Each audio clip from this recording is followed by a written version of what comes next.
തേജസ് M-K2 ഒരു ആധുനിക multirole ഫൈറ്ററിന്റെ പ്രവർത്തനാവശ്യകതകൾ നിറവേറ്റുമെന്നും ഇത് പ്രതിരോധ സാങ്കേതിക വിദ്യയിൽ ഇന്ത്യയുടെ സ്വാശ്രയത്വം ശക്തിപ്പെടുത്തുമെന്നും പ്രതീക്ഷിക്കപ്പെടുന്നു. ഭാവിയിലെ യുദ്ധങ്ങൾ നേരിടാനുള്ള തങ്ങളുടെ കഴിവുകളെപ്പറ്റി ഇന്ത്യൻ വ്യോമസേന ദീർഘവും കഠിനവുമായ വീക്ഷണങ്ങൾ നടത്തുമ്പോൾ തന്നെ അത്യാധുനികവും തദ്ദേശീയവുമായി നിർമ്മിച്ചതുമായ തേജസ് M-K2 വിമാനങ്ങൾ വികസിപ്പിക്കുന്നതിന് 2022 ഇന്ത്യൻ സർക്കാർ അനുമതി നൽകിയിരുന്നു.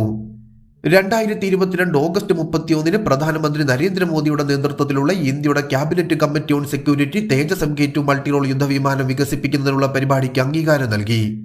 2021 ഡിസംബറിൽ ഇന്ത്യൻ സർക്കാർ സമഗ്രമായ ഡിസൈൻ അവലോകനം പൂർത്തിയാക്കിയ തേജസ് M-K2 എന്നത് എൽസിയ തേജസ് തദ്ദേശീയ യുദ്ധവിമാനത്തിന്റെ കൂടുതൽ ശേഷിയുള്ളതും ശക്തവുമായ വകഭേദമായി അറിയപ്പെടുന്നു. ഇന്ത്യൻ വ്യോമസേന മേധാവിയായിരുന്ന VR ചൗധരി തേജസ് M-K2 ജെറ്റുകളുടെ 6 സ്ക്വാഡ്രോണുകൾ സർവീസിൽ ഉൾപ്പെടുത്തുമെന്ന് 2022 ജൂലൈയിൽ പ്രഖ്യാപിക്കുകയും ഉൽപാദനം ആരംഭിച്ചാൽ ഈ വിമാനങ്ങളുടെ എണ്ണം കൂടി ഇന്ത്യൻ വ്യോമസേന തീരുമാനിക്കുമെന്നും അദ്ദേഹം വ്യക്തമാക്കിയിരുന്നു.